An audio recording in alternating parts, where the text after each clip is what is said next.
आवाज मेरे कानों में नहीं पड़नी चाहिए। बीट की आवाज मेरे कानों में नहीं पड़नी चाहिए। उसके साथ विश्वासघात हुआ है, मैं ये राज मालूम करके रहूंगा।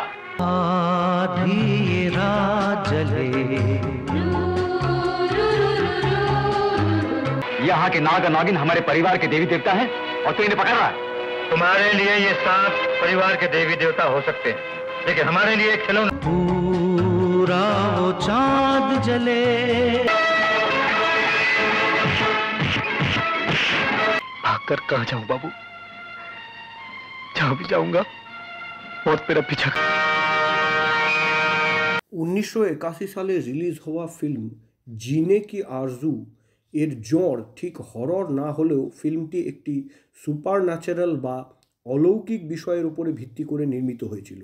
সিনেমাটির মুখ্য শিল্পীরা ছিলেন মিঠুন চক্রবর্তী, বিন্দিয়া গোস্বামী, রাকেশ রোশন, রতি অগ্নিহোত্রী, সুজিত কুমার, কেষ্ট মুখার্জি, জগদীপ এবং হুমা খান।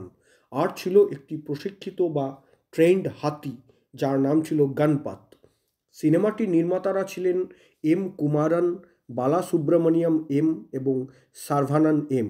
এরা ছিলেন দক্ষিণ ভারতের ফিল্ম প্রযোজক। সিনেমাটির পরিচালক ছিলেন কন্নড় ফিল্মের বিখ্যাত পরিচালক রাজশেখর, যিনি এই সিনেমাটির হিন্দির আগে কন্নড় ভাষাতে হুন্নি মিয়া রাত্রি আলী নামে 1980 সালে নির্মাণ করেছিলেন। এরপরে তিনি এই সিনেমাটিকে পূর্ণিমাই নাগু নামে তামিল ভাষাতেও নির্মাণ করেন। জিনে কি আরজু সিনেমাটি নির্মিত হয়েছিল AVM প্রোডাকশনসের ব্যানারে। এই প্রোডাকশন হাউসটির ব্যানারে নির্মিত এটাই ছিল শেষ সিনেমা। AVM প্রোডাকশন হাউস তাদের যাত্রা শুরু করেছিল 1951 সালে ফিল্ম বাহারের মাধ্যমে। সেই হিসেবে এই ফিল্ম প্রোডাকশন হাউসটি প্রায় 30 বছর ধরে বলিউডকে সার্ভিস দিয়েছিল। কিন্তু ফিল্ম জিনে কি আরজু রিলিজের পরে খুব ভালো ব্যবসা করছিল না। ফিল্মের ইনিশিয়াল বিজনেস ভালো না হওয়ার কারণে এই ফিল্মের প্রডিউসাররা মিঠুন চক্রবর্তীকে ডেকে পাঠিয়ে তার মতামত চেয়েছিলেন। মিঠুন তাদেরকে এই সিনেমাটির কিছু নির্দিষ্ট জায়গা আবার নতুন করে রিশ্যুট করে ফিল্মটিকে দ্বিতীয়বার রিলিজ করার পরামর্শ দেন। ফিল্মের নির্মাতারা মিঠুনের এই সাজেশন বা পরামর্শকে গুরুত্ব দিয়ে সিনেমাটিকে সাময়িকভাবে হল থেকে তুলে নেন এবং কিছু কিছু জায়গা আবার শুটিং করে নতুন করে সিনেমাটিকে রিলিজ করেন। দ্বিতীয়বার রিলিজ হওয়ার পরে ফিল্ম জিনে কি আরজু খুব ভালো ব্যবসা করেছিল এবং বক্স অফিসের বিচারে এটি একটি হিট বা সফল ফিল্ম প্রমাণিত হয়েছিল। রাজশেখরের পরিচালিত ফিল্ম জিনে কি আরজু 80-র দশকের একটি ক্লাসিক, একটি ব্যতিক্রমী ধরনের সিনেমা ছিল। ভারতীয় সিনেমার সাবজেক্ট যখন প্রতিশোধ এবং হিংসাত্মক ড্রামার উপরেই নির্ভর করে চলছিল, তখন সেই সময়ের বিচারে জিনে কি আরজু অবশ্যই একটি উদ্ভাবনী গল্প এবং বিষয়ের পরিচয় দিয়েছিল। জিনে কি আরজু মানে হলো জীবনে বাঁচার তাগিদ। আর এই সিনেমার গল্পের ক্ষেত্রে একটা ভয়ানক এবং কালান্তক অভিশাপ থেকে বাঁচার তাগিদ। সিনেমার গল্পটা ছিল যে এক সাপুড়ে সঙ্গমরত অবস্থায় একটা সাপকে মেরে ফেলে। সেই সাপের সঙ্গিনীর অভিশাপ গিয়ে পড়ে সেই সাপুড়ের সন্তান নাগরাজের উপরে। প্রত্যেক পূর্ণিমার রাত্রে নাগী সেই অভিশাপের প্রভাবে মানুষ থেকে সর্প মানবে রূপান্তরিত হয়ে যায় এবং কাউকে না কাউকে হত্যা করে। গ্রামের জমিদারের কন্যা নাগীকে ভালোবাসে, কিন্তু শেষ পর্যন্ত সেও তার শিকার হয়ে যায়। সেই জমিদারের ছেলে রবি নিজের বোনের মৃত্যুর তদন্ত করতে গিয়ে নাগরাজ ওরফে নাগীর আসল রহস্য বুঝতে পারে। এরপরে নানান ঘাত প্রতিঘাতের মধ্যে দিয়ে সিনেমার গল্প এগোতে থাকে। না, জিনে কি আরজু একটি মন ছুঁয়ে যাওয়া বা মাইন্ড ব্লোয়িং সিনেমা হয়তো ছিল না, তবে অবশ্যই এটা এমন একটা সিনেমা ছিল যেটা আপনি দেখবেন এবং দেখার পরে এই সিনেমাটির ওপরে কিছু আলোচনাও করবেন।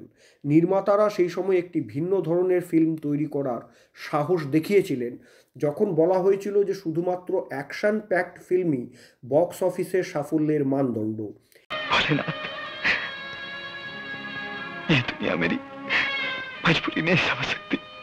এই সিনেমাতে নাগীর চরিত্রে মিঠুন একটি চমকপ্রদ এবং অদ্ভুত পারফরমেন্স করেছিলেন। নাগীর চরিত্রটাতে অনেক ধরনের ভালো মন্দ শেডস ছিল। কাহিনী এবং চিত্রনাট্যের সামান্যতম সাহায্য পেলে মিঠুন চক্রবর্তী তার পারফরমেন্স এবং অভিনয়কে কোন উচ্চতায় নিয়ে যেতে পারেন তার প্রমাণ ছিল এই জিনে কি আরজু ফিল্মটি।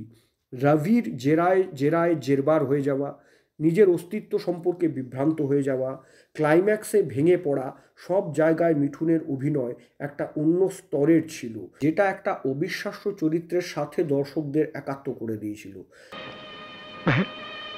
मैं तेरे पास ये जानने के लिए आया हूं, तूने मुझे ऐसा जन्म क्यों दिया? तूने संसार का विष पिया है नीलकंठ, तुझे मेरा भी विष पीना पड़ेगा।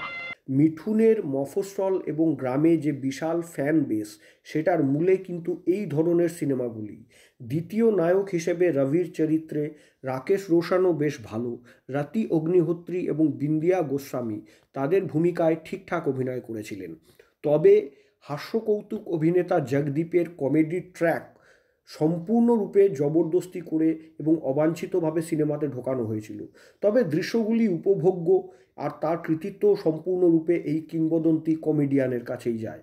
যারা মনে করেন যে ৮০ দশকের ভারতীয় সিনেমা শুধুমাত্র ব্লাড এবং প্রতিশোধমূলক গল্পের ওপরেই নির্ভর ছিল, তাদের জন্য জিনে কি আরজু একটি মাস্ট ওয়াচ মুভি, এবং মিঠুন চক্রবর্তীর অনুরাগীদের তো এই সিনেমাটি অবশ্যই দেখা উচিত।